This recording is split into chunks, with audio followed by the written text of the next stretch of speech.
مساء الفل عليكم. من ساعه ما اشتغلت في مجال المطاعم وانا اتعلمت حاجات كتير قوي. النهارده جاي اقول لكم على 4 حاجات منها. اول حاجه، قولا واحدا، اكل البيت احلى من اكل مطاعم. وانا بقول لك ده وانا عندي مطعم، بس هي حقيقه. لا يمكن مهما كان الاكل اللي معمول في المطعم، مهما كان المطعم، تقارنه باكل معمول في البيت بحب وبمزاج. يعني مثلا صينيه سمك بالبطاطس معموله في البيت بشويه زيت، مفيش بقى ميه، على نار هاديه في الفرن، تاخد كده من الزيت بتاع السمك وتستوي على مهلها. لا يمكن تبقى زي صينيه معموله في المطعم مستعجل عليها العميل على نار عاليه عشان خاطر تخلص بسرعه والعميل ياخدها. حتى مثلا لو الستيك، لا يمكن في البيت تعمل ستيك لحمه معمول بمزاج، واقف تحط عليه الزبده والثوم، هتقارنه بستيك معمول الشيف اللي واقف بيعمله قدامه 6 عيون، على كل عين منهم واحد ستيك، وشغال بايده واسنانه بسرعه على نار عاليه بيسرع الزمن عشان يلحق يخلص الاوردر. مستحيل. المفاجاه بقى اللي عايز اقولها لكم ان احنا في المطاعم بنحاول نقلد اكل البيت. يعني حتى دلوقتي الترند الجديد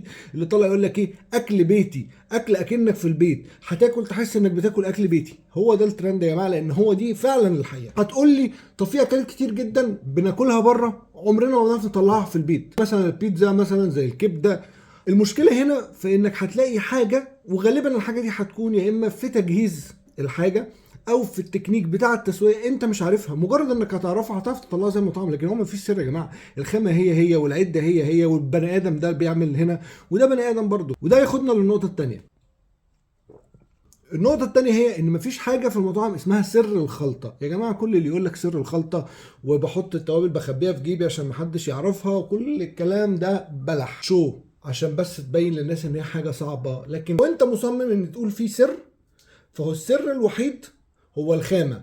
ودي اصعب حاجة في الموضوع، انك تجيب خامة نظيفة طعمها حلو، سواء بقى سمك سواء لحمه. هي دي الصعوبه، هو ده فعلا السر. لانك بمجرد انك تجيب خامه حلوه، ايا كان الصنعه اللي هتحطها او التوابل اللي هتحطها هتطلع حلوه.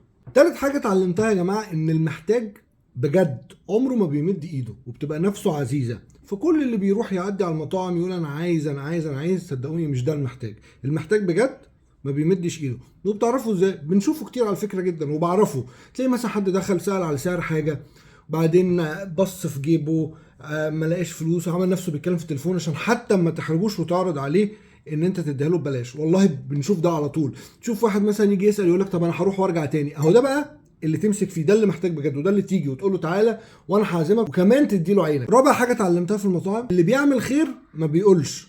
يعني ايه؟ يعني كل الكامبينز والحملات اللي انتم شايفينها على الفيسبوك اللي يقول لك يحط يافطه كاتب فيها لو جعان خش كل من غير ما تحاسب، مش كل ده يا جماعه شو، وكل ده بيستغل كلمه الخير عشان يعمل لنفسه دعايه. لان ببساطه انت لو عايز يعني تساعد، مش معقول يعني خلصت كل اللي حواليك وخلصت كل اللي في المنطقه عندك الغلابه، فلدرجه ان انت بقى رايح على النت تحط اعلان ان اللي عايز يجي يا جماعه ياكل ببلاش ياكل. مش معقول يعني. ده انت لو فتحت بس الشارع بتاعك للشارع بتاعك تكفي الناس الغلابه اللي فيه واللي محتاجين، مش هتلاحق اصلا على الاكل. ويقول لك تحت ايه بقى؟